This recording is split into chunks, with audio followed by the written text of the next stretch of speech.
ಜನವಾರ್ತೆಗಳಿಗೆ ಸ್ವಾಗತ. ನಾನು ಸಂಧ್ಯಾ ಸಂತೋಷ್. ಇಂದಿನ ಮುಖ್ಯಾಂಶಗಳು. ಹಾಸನ ಜಿಲ್ಲೆಗೆ ನೂತನ ಎಂಪಿಯಾಗಿ ತಾಲೂಕಿಗೆ ಆಗಮಿಸಿದ ಜನಸ್ನೇಹಿ ಸಂಸದ ಶ್ರೇಯಸ್ ಎಂ ಪಟೇಲ್ಗೆ ಚನ್ನರಾಯಪಟ್ಟಣದಲ್ಲಿ ಸಾವಿರಾರು ಕಾರ್ಯಕರ್ತರಿಂದ ಅದ್ದೂರಿ ಸ್ವಾಗತ. ಪಟಾಕಿ ಸಿಡಿಸಿ ಸಂಭ್ರಮಿಸಿದ ಕಾರ್ಯಕರ್ತರು. ತಮ್ಮ ಗೆಲುವಿಗೆ ಅತಿ ಹೆಚ್ಚು ಮತ ತಂದುಕೊಟ್ಟ ತಾಲೂಕಿನ ಜನರಿಗೆ ಋಣಿ. ಅನುದಾನ ತಂದು ಅಭಿವೃದ್ಧಿಗೆ ಆದ್ಯತೆ ಎಂದ ಶ್ರೇಯಸ್. ವಿಶ್ವ ಪರಿಸರ ದಿನಾಚರಣೆ ಸಲುವಾಗಿ ಪಟ್ಟಣದ ಶ್ರೀ ಆದಿಚುಂಚನಗಿರಿ ಕಾಲೇಜಿನಲ್ಲಿ ಆಚರಿಸಲಾದ ವಿಶ್ವ ಪರಿಸರ ದಿನಾಚರಣೆ. ಗಿಡ ನೆಡುವ ಮೂಲಕ ಕಾರ್ಯಕ್ರಮಕ್ಕೆ ಚಾಲನೆ ನೀಡಿದ ಶಂಭುನಾಥ ಸ್ವಾಮೀಜಿ. ಶಾಸಕ ಸಿಎನ್ ಬಾಲಕೃಷ್ಣ, ಪರಿಸರ ಉಳಿಸಿ ಬೆಳೆಸುವುದು ನಮ್ಮೆಲ್ಲರ ಹೊಣೆ. ಜಾಗತಿಕ ತಾಪಮಾನದ ಕಡಿವಾಣಕ್ಕೆ ಪ್ರತಿಯೊಬ್ಬರೂ ಗಿಡ ನೆಡಲು ಮುಂದಾಗಿ ಎಂದು ಕರೆ.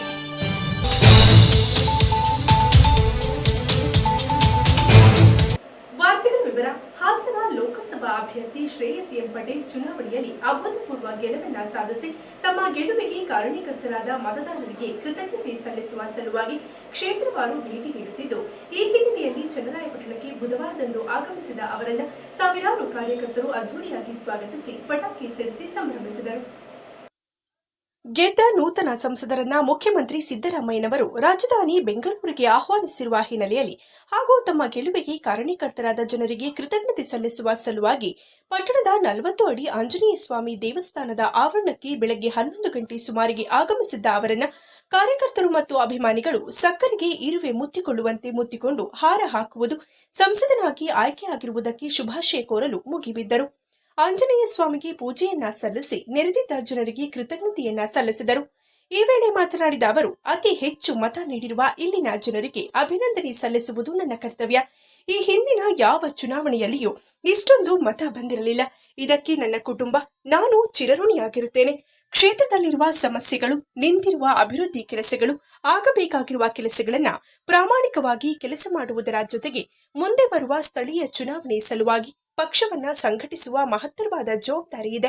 ರಾಜಕೀಯವಾಗಿ ಜಿಲ್ಲಾ ಪಂಚಾಯಿತಿ ಸ್ಥಾನ ನೀಡಿದ ಈ ತಾಲೂಕು ಮತ್ತು ಅತಿ ಹೆಚ್ಚು ಮತ ನೀಡಿರುವ ತಾಲೂಕಿನ ಜನತೆಗೆ ಕೃತಜ್ಞತೆ ಸಲ್ಲಿಸುವುದು ನನ್ನ ಕರ್ತವ್ಯವಾಗಿದೆ ಎಂದರು. ಜನಸ್ನೇಹಿ ಸಂಸದನಾಗಿ ನಿಮ್ಮೊಂದಿಗೆ ಯಾವಾಗಲೂ ಇರುವುದಾಗಿ ಹೇಳಿದ ಅವರು, ಗೆದ್ದಿರುವುದರಲ್ಲಿ ಮೈಮರೆಯುವುದು ಬೇಡ. ಇಂದಿನಿಂದಲೇ ಪಕ್ಷವನ್ನ ಎಲ್ಲರೂ ಸೇರಿ ಸಂಘಟಿಸಬೇಕು. ವಿಧಾನಸಭೆಗೆ ನಮ್ಮ ಪಕ್ಷದ ಶಾಸಕರನ್ನ ಆಯ್ಕೆ ಮಾಡುವವರೆಗೂ ಬಿಡಬಾರದು. ಇನ್ನು 20 ವರ್ಷಗಳ ನಂತರ ತಮ್ಮ ತಾತನ ತರುವಾಯ ಸಂಸದನಾಗಿ ಆಯ್ಕೆಯಾಗಿರುವ ಖುಷಿ ನನಗಿದೆ. ಜನರ ನಿರೀಕ್ಷೆ ಇದೆ. ಪ್ರೀತಿ, ವಿಶ್ವಾಸ, ಗೌರವದಿಂದ ಮತ ನೀಡಿದ್ದಾರೆ. ಅದನ್ನ 5 ವರ್ಷಗಳ ಕಾಲ ಉಳಿಸಿಕೊಳ್ಳುವುದು ನನ್ನ ಕೆಲಸವಾಗಿದೆ. ಕ್ಷೇತ್ರಕ್ಕೆ ಅನುದಾನಗಳನ್ನ ತಂದು ಜನಸ್ನೇಹಿ ಸಂಸದನಾಗಿರುವುದಾಗಿ ಹೇಳಿದರು. ಈ ವೇಳೆ ಮಾಜಿ ಶಾಸಕ ಸಿಎಸ್ ಪುಟ್ಟೇಗೌಡ, ಮಾಜಿ ವಿಧಾನ ಪರಿಷತ್ ಸದಸ್ಯ ಎಂಎ ಗೋಪಾಲಸ್ವಾಮಿ, ಬ್ಲಾಕ್ ಕಾಂಗ್ರೆಸ್ ಅಧ್ಯಕ್ಷ ಎಂಕೆ ಮಂಜೇಗೌಡ, ಮುಖಂಡರಾದ ಶಿವರಾಜ್, ಜಿಆರ್ ಮೂರ್ತಿ, ಎನ್ಡಿ ಕಿಶೋರ್, ಯುವರಾಜ್, ಮೋಹನ್, ಜಗದೀಶ್ ಸೇರಿ ಯುವ ಕಾಂಗ್ರೆಸ್ನ ಪದಾಧಿಕಾರಿಗಳು, ಹಿರಿಯ ಕಾಂಗ್ರೆಸ್ ಮುಖಂಡರು ಇದ್ದರು. ಏನು ಫಲಿತಾಂಶ ಬಂತು, ಅತಿ ಹೆಚ್ಚು ಮತಗಳನ್ನು ಚನ್ನಪಟ್ಟಣ ಚಾಮರಾಜನಗರ ವಿಧಾನಸಭಾ ಕ್ಷೇತ್ರದಿಂದ ಕೊಟ್ಟಿದ್ದೀವಿ. ಇವತ್ತು ಬೆಂಗಳೂರಿನ ತೆರಬೇಕಾದ್ರೆ ನಮ್ಮ ಗೋಪಾಲಣ್ಣ ಪುಟ್ಟೇಗೌಡರು ಇವತ್ತು ಚನ್ನಪಟ್ಟಣಕ್ಕೆ ಬಂದು ಹೋಗ್ಬೇಕಂತ ಇಷ್ಟು ಅದ್ದೂರಿಯಾಗಿ ಸ್ವಾಗತವನ್ನು ಕೋರಿದ್ದೀರ. ಇದಕ್ಕೆ ನಾವು, ನಮ್ಮ ಪಕ್ಷ, ನಮ್ಮ ಕುಟುಂಬ ಪ್ರಾಮಾಣಿಕವಾಗಿ ನಾವು ಋಣಿಯಾಗಿರ್ತೀವಿ. ಹಿಂದೆಂದು ಕಾಣದಂಥ ಅತಿ ಹೆಚ್ಚು ಲೋಕಸಭೆ ಚುನಾವಣೆಯಲ್ಲಿ ಹಿಂದೆ ತೆಗೆದು ನೋಡಿದ್ರೆ ಇದೇ ಬಾರಿ ಅತಿ ಹೆಚ್ಚು ಮತಗಳನ್ನು ಕಾಂಗ್ರೆಸ್ ಪಕ್ಷಕ್ಕೆ ಕೊಟ್ಟಿರೋದು. ಎಲ್ಲ ಒಗ್ಗಟ್ಟಾಗಿ ಈ ಬಾರಿ ನಮಗೆ ಆಶೀರ್ವಾದ ಮಾಡಿದ್ದೀರ. ಪ್ರಾಮಾಣಿಕವಾಗಿ ಮುಂದಿನ ದಿನಗಳಲ್ಲಿ ಕ್ಷೇತ್ರದಲ್ಲಿ ಏನೇನು ಆಗು ಹೋಗುಗಳಾಗಬೇಕು, ಅಭಿವೃದ್ಧಿ ಕೆಲಸಗಳಾಗಬೇಕು, ಯಾವ ಅಭಿವೃದ್ಧಿ ಕೆಲಸಗಳು ನಿಂತಿದೆ ಅದನ್ನೆಲ್ಲ ಪ್ರಾಮಾಣಿಕವಾಗಿ ಕೆಲಸ ಮಾಡೋಣ. ಜೊತೆಗೆ ಏನು ಭ್ರಷ್ಟಾಚಾರ ಇದೆ ಅದನ್ನೆಲ್ಲ ನಿರ್ಮೂಲನೆ ಮಾಡುವಂಥ ಪ್ರಾಮಾಣಿಕ ಕೆಲಸವನ್ನು ಮಾಡೋಣ. ಜೊತೆಗೆ ಪಕ್ಷ ಸಂಘಟನೆ ಆಗಬೇಕು. ಮುಂದಿನ ದಿನಗಳಲ್ಲಿ ತಾಲೂಕು ಪಂಚಾಯತ್, ಜಿಲ್ಲಾ ಪಂಚಾಯತ್ ಚುನಾವಣೆ ಬರ್ತಿದೆ, ಅದಾದಮೇಲೆ ವಿಧಾನಸಭೆ ಚುನಾವಣೆ ಬರ್ತದೆ. ಎಲ್ಲರೂ ಒಗ್ಗಟ್ಟಾಗಿ ಈ ಬಾರಿ ಕಾಂಗ್ರೆಸ್ ಪಕ್ಷನ ನಾವು ಗೆಲ್ಲಿಸ್ಕೋಬೇಕು. ಯಾಕಂದರೆ ಚನ್ನಪಟ್ಟಣ ನನಗೆ ಹೊಸದಲ್ಲ ಜಿಲ್ಲಾ ಪಂಚಾಯತ್ ಸದಸ್ಯ ಮಾಡಿದ್ದು ಇದೇ ತಾಲೂಕು. ಇವತ್ತು ಇದೇ ತಾಲೂಕು ಅತಿ ಹೆಚ್ಚು ಮತದಿಂದ ನಾನು ಲೋಕಸಭೆ ಸದಸ್ಯನಾಗಿದ್ದೀನಿ. ನಿಮ್ಮೆಲ್ಲರ ಆಶೀರ್ವಾದದಿಂದ ನಾನು ಆಗಿದ್ದೀನಿ. ಪ್ರಾಮಾಣಿಕವಾಗಿ ಕಾಯವಾಚ ಮನಸ್ಸು ನಾನು ಏನು ಮಾತು ಕೊಟ್ಟಿದ್ದೆ ಅದೇ ರೀತಿ ನಾನು ಮಾತು ಉಳಿಸ್ಕೊತೀನಿ. ಜನಸ್ನೇಹಿ ಸಂಸದನಾಗಿ ನಿಮ್ಮ ಜೊತೆ ನಾನು ಬೆರೀತೀನಿ, ನಿಮ್ಮ ಜೊತೆ ನಾನು ಇರ್ತೀನಿ. ಯಾವಾಗಲೂ ನಾನು, ನಮ್ಮ ಕುಟುಂಬ, ನಮ್ಮ ಮನೆ ನಿಮ್ಮ ಜೊತೆ ಇರುತ್ತೆ.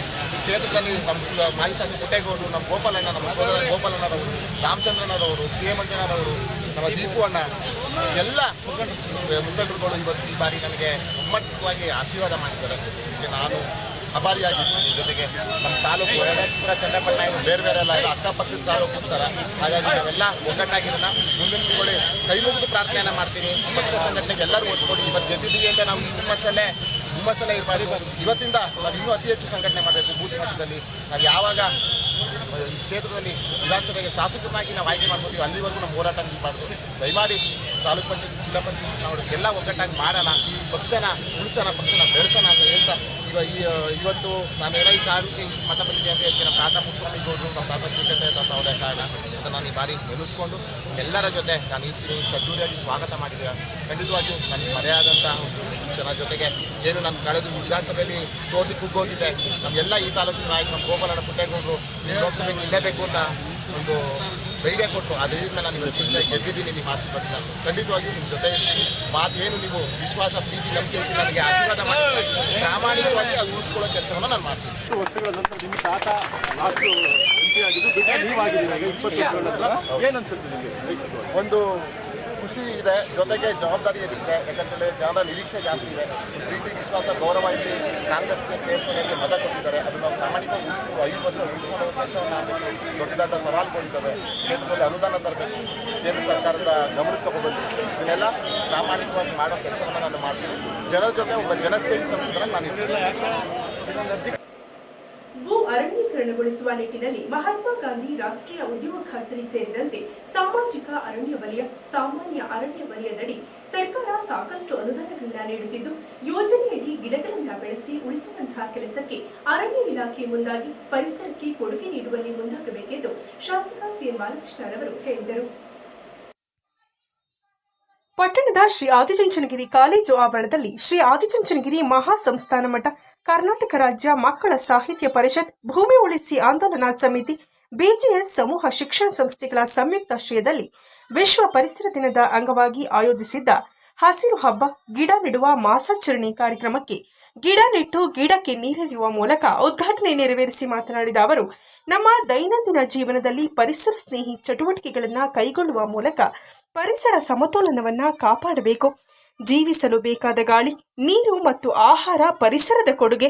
ಗಿಡ ಮರಗಳು ಇಂಗಾಲದ ಡೈಆಕ್ಸೈಡ್ ಅನ್ನು ಹೀರಿಕೊಂಡು ನಮಗೆ ಆಮ್ಲಜನಕವನ್ನ ನೀಡುತ್ತಿವೆ. ಮರಗಳಲ್ಲಿ ಪರಿಸರ ಸಮತೋಲನಕ್ಕೆ ಸಹಕಾರಿಯಾಗಿವೆ. ಕಾಲಕಾಲಕ್ಕೆ ಮಳೆಯಾಗಿ ಬೆಳೆ ಬೆಳೆಯಲು ಮರಗಳು ಅವಶ್ಯ. ಆದ್ದರಿಂದ ಅರಣ್ಯ ಮತ್ತು ಪರಿಸರ ಸಂರಕ್ಷಣೆ ನಮ್ಮೆಲ್ಲರ ಕರ್ತವ್ಯವಾಗಿದೆ ಎಂದರು.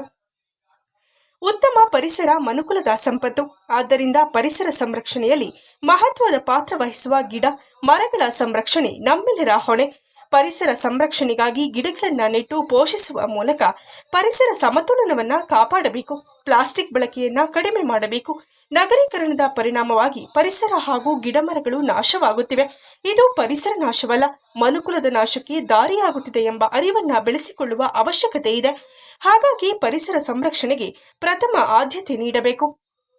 ಪರಿಸರ ನಾಶದಿಂದ ಮಾನವ ಹಾಗೂ ಪ್ರಾಣಿ ಸಂಕುಲ ನಾಶವಾಗುತ್ತಿದ್ದು, ಅಂತರ್ಜಲ ಸಂರಕ್ಷಣೆ ಮತ್ತು ಪ್ಲಾಸ್ಟಿಕ್ ಮುಕ್ತ ಪರಿಸರ ನಿರ್ಮಾಣದಲ್ಲಿ ವಿದ್ಯಾರ್ಥಿಗಳ ಪಾತ್ರ ಅತ್ಯಂತ ಮುಖ್ಯವಾದದ್ದು ಎಂದು ತಿಳಿಸಿದರು.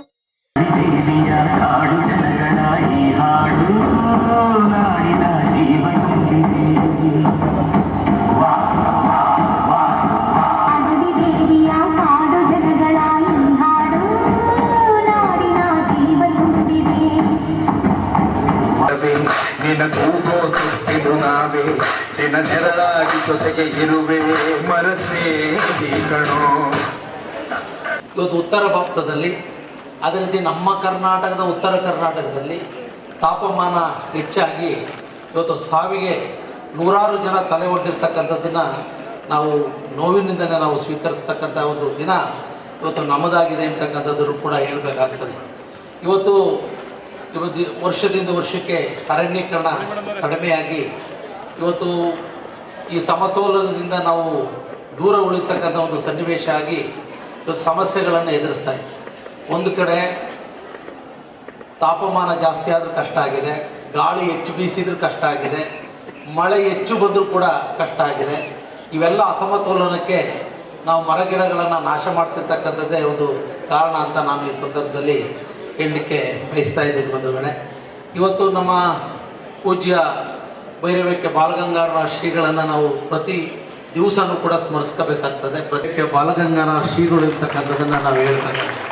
ಅವರು ಹಾಕಿಕೊಟ್ಟಿರ್ತಕ್ಕಂಥ ತಳಹದಿ, ಅವರು ಹಾಕಿಕೊಟ್ಟಿರ್ತಕ್ಕಂಥ ಒಂದು ಮಾರ್ಗಗಳನ್ನು, ಸಂದೇಶಗಳನ್ನು ಅನುಸರಣೆ ಮಾಡಿ ನಾವು ನಡಿಬೇಕಾಗಿರುವಂಥದ್ದು ಸಮಾಜ ದೃಷ್ಟಿಯಿಂದ, ಬದುಕಿನ ದೃಷ್ಟಿಯಿಂದ ನಮ್ಮ ಮುಂದಿನ ಭವಿಷ್ಯದ ದೃಷ್ಟಿಯಿಂದ ನಮ್ಮೆಲ್ಲರ ಜವಾಬ್ದಾರಿ ಹೆಚ್ಚಾಗಿದೆ ಅಂತಕ್ಕಂಥ ಮಾತನ್ನು ಕೂಡ ನಾನು ಈ ಸಂದರ್ಭದಲ್ಲಿ ಹೇಳ್ದೆ.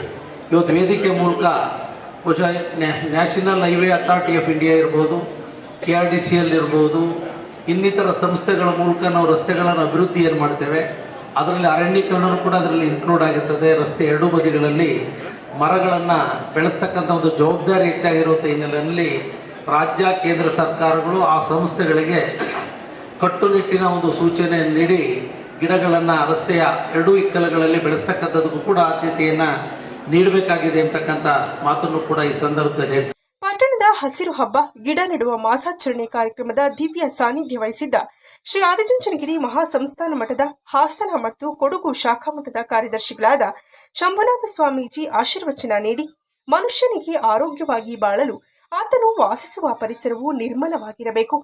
ಪ್ರಕೃತಿ ನಮ್ಮೆಲ್ಲರ ಆರಾಧ್ಯ ದೈವ. ಪರಿಸರ ಸಂರಕ್ಷಣೆಗೆ ನಾವೆಲ್ಲರೂ ಆದ್ಯತೆ ನೀಡಬೇಕು.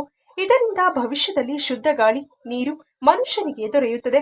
ಆದ್ದರಿಂದ ಪ್ರತಿಯೊಬ್ಬರೂ ಪರಿಸರ ಸಂರಕ್ಷಣೆಗೆ ಆದ್ಯತೆ ನೀಡಬೇಕು. ಪರಿಸರದಲ್ಲಿ ಉತ್ತಮ ಆರೋಗ್ಯಯುತ ವಾತಾವರಣ ನಿರ್ಮಾಣ ಮಾಡಲು ಪ್ರತಿಯೊಬ್ಬರೂ ಒಂದೊಂದು ಸಸಿಗಳನ್ನು ನೆಡಲು ಮುಂದಾಗಬೇಕು. ಪರಿಸರ ಸಂರಕ್ಷಣೆ ನಮ್ಮೆಲ್ಲರ ಹೊಣೆಯಾಗಿದ್ದು, ಈ ಕುರಿತು ಜಾಗೃತಿ ಮೂಡಿಸುವ ಕೆಲಸವೂ ಆಗಬೇಕಾಗಿದೆ. ಗಿಡಮರಗಳನ್ನು ಉಳಿಸಿ ಬೆಳೆಸಿದರೆ ಉತ್ತಮ ವಾತಾವರಣ ಸಾಧ್ಯ. ಇದರಿಂದ ಸಕಾಲಕ್ಕೆ ಮಳೆ ಹಾಗೂ ಬೆಳೆ ಬರಲಿದೆ. ಶುದ್ಧ ವಾತಾವರಣಕ್ಕಾಗಿ ಪರಿಸರ ಸಂರಕ್ಷಣೆ ಅಗತ್ಯವಾಗಿದೆ. ಪರಿಸರ ಸಂರಕ್ಷಣೆ ಮಾಡುವ ದಿಸೆಯಲ್ಲಿ ವಿದ್ಯಾರ್ಥಿಗಳು ಕಾಳಜಿ ವಹಿಸಬೇಕೆಂದು ತಿಳಿಸಿದರು. ಒಂದು ಅರ್ಥ ಇರ್ತದೆ. ವಿಶ್ವ ಪರಿಸರ ದಿನಾಚರಣೆಯನ್ನು ನಾವು ಯಾಕೆ ಮಾಡಬೇಕು, ಅದರಿಂದ ನಮಗೆ ಏನೆಲ್ಲ ಅನುಕೂಲಗಳಿದೆ, ಹಿರಿಯರು ಹಾಕೊಟ್ಟಂತಹ ಮಾರ್ಗದರ್ಶನದಲ್ಲಿ ನಾವು ಯಾಕೆ ಪರಿಸರ ಹಬ್ಬವನ್ನು ಆಚರಣೆ ಮಾಡಬೇಕು ಅಂತೇಳಿ ಈಗಾಗಲೇ ನಿಮ್ಮೆಲ್ಲರಿಗೂ ತಿಳಿದಿದೆ. ನಮ್ಮ ಪ್ರೀತಿಯ ಶಾಸಕರಾದಂತಹ ಬಾಲಕೃಷ್ಣ ಅವರು ಒಳ್ಳೆ ಮಾತುಗಳನ್ನ ಆಡಿ ಹೋಗಿದ್ದಾರೆ. ಮೋಹನ್ ಅವರು ಕೂಡ ವಿಶೇಷವಾಗಿ ಉಪನ್ಯಾಸಕರಿಗೆ ನಿಮ್ಗೆಲ್ಲ ಒಳ್ಳೆ ಮಾಹಿತಿಗಳನ್ನ ಕೊಟ್ಟಿದ್ದಾರೆ. ಪಲ್ಲವಿ ಅವರು ಮಾತಾಡಿದ್ದಾರೆ, ಅಶೋಕಣ್ಣ ಅವರು ಮಾತಾಡಿದ್ದಾರೆ.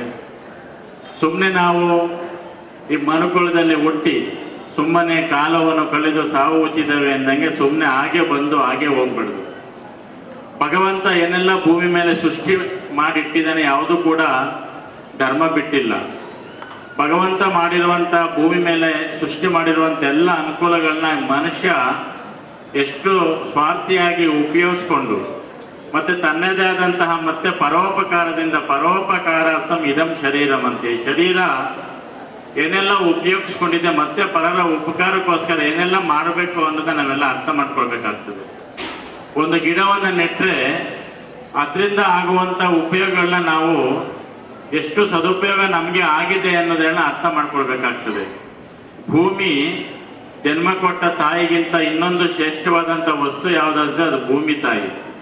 ಆ ಭೂಮಿಯಲ್ಲಿ ಒಂದು ಬೀಜವನ್ನು ಬಿತ್ತರೆ ನಮಗೆ ಎಮ್ಮರವಾಗಿ ಬೆಳೆದು ಕೊನೆಯವರೆಗೂ ಇರಿದು ಉಸಿರು ತನಕ ತನ್ನ ಜೀವನವನ್ನು ಕೊಟ್ಟಂಥ ಸಾರ್ಥಕ ಬದುಕನ್ನು ಸಾರ್ಥಕ ಪಡಿಸ್ಕೊಳ್ತದೆ. ಒಂದು ಮರ ನೆಟ್ಟರೆ, ಒಂದು ಗಿಡ ನೆಟ್ಟರೆ, ಗಾಳಿಯಿಂದ ನೀರಿಂದ ಪೃಥಿವ್ಯಾಂ ತ್ರಿನಿರತ್ನಾನಿ ಜಲ ಅನ್ನ ಸುಭಾಷಿತ ಅಂತೇಳಿ ಪೃಥ್ವಿಯಲ್ಲಿ ಬರುವಂಥ 3 ವಸ್ತುಗಳು ಬಹಳ ವಿಶೇಷವಾದಂತ ಹೇಳ್ತಾರೆ ಎಲ್ಲರೂ ಕೂಡ. ಒಂದು ಯಾವುದಪ್ಪ ಅಂತಂದ್ರೆ ಪೃಥಿವ್ಯಾಂ ತ್ರಿನಿರತ್ನಾನಿ, ಅನ್ನ ಮತ್ತೆ ನೀರು, ಸುಭಾಷಿತ ಒಳ್ಳೆಯ ಮಾತುಗಳು. ಈ 3 ನಮ್ಮ ಜೀವನದಲ್ಲಿ ಆಗ್ಬೇಕಾದ್ರೆ ಅದಕ್ಕೆ ಒಳ್ಳೆ ಪರಿಸರ ಬೇಕು, ಮರ ಗಿಡಗಳು ಬೇಕು. ಅದಕ್ಕೋಸ್ಕರ ನಮ್ಮ ಆರಾಧ್ಯ ದೈವರಾಗಿದ್ದಂತಹ ಡಾಕ್ಟರ್ ಬಾಲಗಂಗಾಧರನಾಥ ಮಹಾಸ್ವಾಮೀಜಿಯವರು ನಮ್ಮ ಕರ್ನಾಟಕದಲ್ಲಿ ಎಷ್ಟು ಜನಸಂಖ್ಯೆ ಇದೆ ಅಂತ ಹೇಳಿ ಒಂದು ಅದೆಲ್ಲ ಲೆಕ್ಕ ಶೋಧನೆ ಮಾಡಿ 5 ಕೋಟಿ ಜನ ಇತ್ತವಾಗ. 5 ಕೋಟಿ ಜನಸಂಖ್ಯೆಗೆ ಒಂದು ಗಿಡವನ್ನು ನೆಡಬೇಕು ಅಂತೇಳಿ ಸ್ವಾಮೀಜಿಯವರು ಉದ್ದೇಶಪೂರ್ವಕವಾಗಿ ಒಳ್ಳೆ ಆಲೋಚನೆಗಳನ್ನ ಮಾಡಿ ಕರ್ನಾಟಕದಲ್ಲಿ ಇರುವಂಥ ಎಲ್ಲ ಮಠಾಧಿಪತಿಗಳನ್ನ, ಎಲ್ಲ ಧರ್ಮದ ಗುರುಗಳನ್ನ, ಎಲ್ಲ ಸಮುದಾಯದ ವ್ಯವಸ್ಥೆಗಳನ್ನ ಜೊತೆಗಿಟ್ಕೊಂಡು ಪರಮಪೂಜ್ಯ ಮಹಾಸ್ವಾಮೀಜಿಯವರೊಂದು ದೊಡ್ಡ ಆಂದೋಲನ ಶುರು ಮಾಡಿದ್ರು. ಪರಿಸರ ದಿನಾಚರಣೆ ಸಲುವಾಗಿ ಕಾರ್ಯಕ್ರಮದಲ್ಲಿ ಸಾರ್ವಜನಿಕರಿಗೆ ಗಿಡಗಳನ್ನು ವಿತರಿಸಲಾಯಿತು. ರೆಡ್ ಕ್ರಾಸ್ ಸಂಸ್ಥೆಯ ಚೇರ್ಮನ್ಗಳಾದ HB ಮೋಹನ್ ಮಾತನಾಡಿದರು. ಪರಿಸರ ಪ್ರೇಮಿ ಚಾಣ ಅಶೋಕ್ ಅಧ್ಯಕ್ಷತೆಯನ್ನ ವಹಿಸಿದ್ದರು. ಸಹಾಯಕ ಅರಣ್ಯ ಸಂರಕ್ಷಣಾಧಿಕಾರಿ ಚಂದ್ರಶೇಖರಯ್ಯ, ವಲಯ ಅರಣ್ಯಾಧಿಕಾರಿ JM ಪಲ್ಲವಿ, ಸರ್ಕಾರಿ ಸಾರ್ವಜನಿಕ ಆಸ್ಪತ್ರೆಯ ಆಡಳಿತ ವೈದ್ಯಾಧಿಕಾರಿ ಡಾ ವಿ ಮಹೇಶ್, BGS ಶಾಲೆಯ ಪ್ರಾಂಶುಪಾಲರಾದ ಕುಮಾರ್, ಸುಬ್ಬುಸ್ವಾಮಿ, ಮಕ್ಕಳ ಸಾಹಿತ್ಯ ಪರಿಷತ್ನ ಪದಾಧಿಕಾರಿಗಳಾದ AL ನಾಗೇಶ್, ಜಗದೀಶ್, ಹೂವಿ ಸಿದ್ದೇಶ್, ಮಹದೇವ್, AM ಜಯರಾಮ್, ಶ್ರೀ ಆದಿಚುಂಚನಗಿರಿ ಶಿಕ್ಷಣ ಸಮೂಹ ಸಂಸ್ಥೆಗಳ ವಿದ್ಯಾರ್ಥಿಗಳು ಹಾಗೂ ಶಿಕ್ಷಕ ವೃಂದದವರು ಉಪಸ್ಥಿತರಿದ್ದರು. ಅವರು 340 ಆಲದ ಮರಗಳನ್ನು ನೆಡುವ ಮೂಲಕ ಅದನ್ನು ಪೋಷಣೆ ಮಾಡಿ ಅದನ್ನು ಮರವಾಗಿ ಸೃಷ್ಟಿ ಮಾಡಿದಂತಹ ನಂತರದಲ್ಲಿ ನೂರಾರು ಜನಕ್ಕೆ ಪ್ರೇರಣೆಯಾಗಿ, ಸಾವಿರಾರು ಜನಕ್ಕೆ ಪ್ರೇರಣೆಯಾಗಿ ಗಿಡ ನೆಡುವ ಕಾರ್ಯಕ್ರಮವನ್ನು ಈ ಒಂದು ರಾಜ್ಯದಲ್ಲಿ ಬಹಳ ಉತ್ತಮವಾಗಿ ನಡೆಸುತ್ತಾರೆ. ಅವರನ್ನು ಕೂಡ ನಾವು ಸ್ಮರಣೆ ಮಾಡಿಕೊಳ್ಬೇಕು. ಅದೇ ರೀತಿ ಮೂರನೆಯವರಾಗಿ ನನಗೆ ತಿಳಿದಿರೋ ಹಾಗೆ ಪಮೆಲ್ಲಾ ಮತ್ತು ಅನಿಲ್ ಮಲ್ಹೋತ್ರಾ ಅಂತ ಹೇಳಿ ದಂಪತಿಗಳಿಬ್ಬರು ಅಮೆರಿಕದಲ್ಲಿ ವಾಸ ಮಾಡ್ತಾ ಇದ್ದಂಥ ಅನಿಲ್ ಮಲ್ಹೋತ್ರಾ ಅಲ್ಲಿಯವರನ್ನೇ ಮದುವೆಯಾಗಿ ಕೊನೆಗೆ ಭಾರತಕ್ಕೆ ಬಂದು ನೂರಾರು ಕಡೆ ಹುಡುಕಿ ಎಲ್ಲಿಯೂ ಸಮಾಧಾನವಾಗದೆ ಕೊನೆಗೆ ಮೆಚ್ಚಿ ವಿರಾಜಪೇಟೆ ಹತ್ರ ಒಂದು 300 ಎಕರೆ ಜಾಗವನ್ನು ತೆಗೆದುಕೊಂಡು ಅದನ್ನು ಅರಣ್ಯವಾಗಿ ಪರಿವರ್ತನೆ ಮಾಡಿದಂತಹ ಒಂದು ಉದಾಹರಣೆ ನಮ್ಮ ಸ್ವಾಮೀಜಿಯವರು, ನಮ್ಮ ಶ್ರೀ ಸೋಮನಾಥ ಸ್ವಾಮೀಜಿಯವರು ನನಗೂ ಕೂಡ ಒಂದು ಅವಕಾಶವನ್ನು ಕಲ್ಪಿಸಿದ್ರು. ಒಂದು ಕಾರ್ಯಕ್ರಮ ಹಾಕಬೇಕು ಅಂತ ಅನ್ಕೊಂಡಿದ್ದೀವಿ. ಚಂದ್ರಾಪುರಕ್ಕೆ ಜಿಲ್ಲೆಗೆ ವಿಸ್ತರಿಸ್ತಿದ್ದೀವಿ. ನಮ್ಮ ಉದ್ದೇಶ ಇಷ್ಟೇ, ಮುಂದಿನ ಜನಾಂಗಕ್ಕೆ ಒಳ್ಳೆಯ ವಾತಾವರಣ ಬಿಟ್ಟು ಹೋಗಬೇಕು, ಕಡಿಯುವ ಸಂಸ್ಕೃತಿಯನ್ನು ಉಳಿಸಬೇಕು, ಗಿಡ ನೆಡುವ ಸಂಸ್ಕೃತಿಯನ್ನು ಎಳೆಯ ಚೇತನದಲ್ಲಿ ಹುಟ್ಟಾಕಬೇಕು ಅನ್ನೋ ಉದ್ದೇಶದಿಂದ ನಮಗೆಲ್ಲ ಆದರ್ಶ ಬಾಲನಾಥ ಸ್ವಾಮೀಜಿಯವರು 3 ಕೋಟಿ ಜನರಿಗೆ 3 ಕೋಟಿ ಗಿಡಗಳನ್ನು ನೆಡುವಂಥ ಮಹಾದಾಸ ಇರುವಂಥ ವ್ಯಕ್ತಿಗಳು. പക്ഷേ ಶಂಭುನಾಥ ಸ್ವಾಮಿಗಳನ್ನ ನಿಮಗೆ BJS ಸ್ವಾಮೀಜಿಗಳು ಪರಿಚಯಿಸಿದ್ದು ನನ್ನ ಸುದೈವ. ಶಂಭುನಾಥ ಸ್ವಾಮೀಜಿಯವರು ನಾವು ಮಾಡುವಂಥ ಎಲ್ಲ ಕೆಲಸಗಳು ಕೂಡ ಶಕ್ತಿ ತುಂಬ ಕೆಲಸವನ್ನು ಮಾಡಿದ್ದಾರೆ. ನನ್ನ ಮನದಾಳದ ಗುರುಗಳು ಅಂತ ನಾನು ಹೇಳ್ತಾ ಇದ್ದೆ. ಯಾಕಂದರೆ ನನ್ನ ಮನಸ್ಸಿಗೆ ಏನೆಲ್ಲ ಆಸೆಗಳು ಬರುತ್ತೆ ಅದೆಲ್ಲವನ್ನ ಗುರುವಾದ ಹೇಳ್ಕೊಂಡಾಗ. ಹಾಸನ ಲೋಕಸಭಾ ಕ್ಷೇತ್ರಕ್ಕೆ ಸಂಸದನಾಗಿ ಆಯ್ಕೆಯಾದ ಕಾಂಗ್ರೆಸ್ ಅಭ್ಯರ್ಥಿ ಶ್ರೇಯಸ್ ಎಂ ಪಟೇಲ್ ಅವರ ಗೆಲುವಿಗೆ ತಾಲೂಕಿನ ಲೋಕೇಹಳ್ಳಿ ಹೋಬಳಿ ಕಾಂಗ್ರೆಸ್ ಕಾರ್ಯಕರ್ತರು ಪಟಾಕಿ ಸಿಡಿಸಿ ಸಿಹಿ ಹಂಚಿ ಸಂಭ್ರಮಿಸಿದರು. ಈ ಗೆಲುವು ತಾಲೂಕಿನ ಎಲ್ಲ ಕಾರ್ಯಕರ್ತರ ಗೆಲುವೆಂದು ಬೀಗಿ ಖುಷಿಪಟ್ಟರು.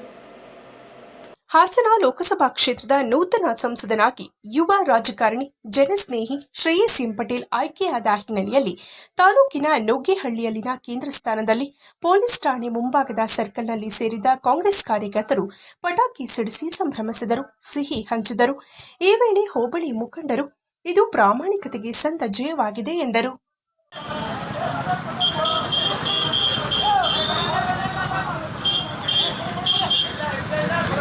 ಕೊನೆಯಲ್ಲಿ ಮತ್ತೊಮ್ಮೆ ಮುಖ್ಯಾಂಶಗಳು.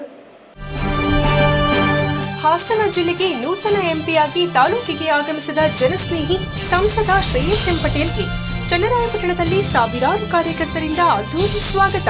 ಪಟಾಕಿ ಸಿಡಿಸಿ ಸಂಭ್ರಮಿಸಿದ ಕಾರ್ಯಕರ್ತರು ತಮ್ಮ ಗೆಲುವಿಗೆ ಅತಿ ಹೆಚ್ಚು ಮತ ತಂದುಕೊಟ್ಟ ತಾಲೂಕಿನ ಜನರಿಗೆ ಋಣಿ, ಅನುದಾನ ತಂದು ಅಭಿವೃದ್ಧಿಗೆ ಆದ್ಯತೆಯಿಂದ ಶ್ರೇಯಸ್. ವಿಶ್ವ ಪರಿಸರ ದಿನಾಚರಣೆ ಸಲುವಾಗಿ ಪಟ್ಟಣದ ಶ್ರೀ ಆದಿಚುಂಚನಗಿರಿ ಕಾಲೇಜಿನಲ್ಲಿ ಆಚರಿಸಲಾದ ವಿಶ್ವ ಪರಿಸರ ದಿನಾಚರಣೆ. ಗಿಡ ನೆಡುವ ಮೂಲಕ ಕಾರ್ಯಕ್ರಮಕ್ಕೆ ಚಾಲನೆ ನೀಡಿದ ಶಂಭುನಾಥ ಸ್ವಾಮೀಜಿ. ಶಾಸಕ ಸಿಎನ್ ಬಾಲಕೃಷ್ಣ, ಪರಿಸರ ಉಳಿಸಿ ಬೆಳೆಸುವುದು ನಮ್ಮೆಲ್ಲರ ಹೊಣೆ, ಜಾಗತಿಕ ತಾಪಮಾನದ ಕಡಿವಾಣಕ್ಕೆ ಪ್ರತಿಯೊಬ್ಬರೂ ಗಿಡ ನೆಡಲು ಮುಂದಾಗಿ ಎಂದು ಕರೆ.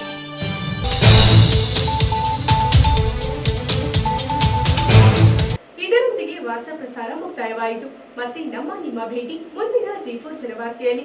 ವಂದನೆಗಳು.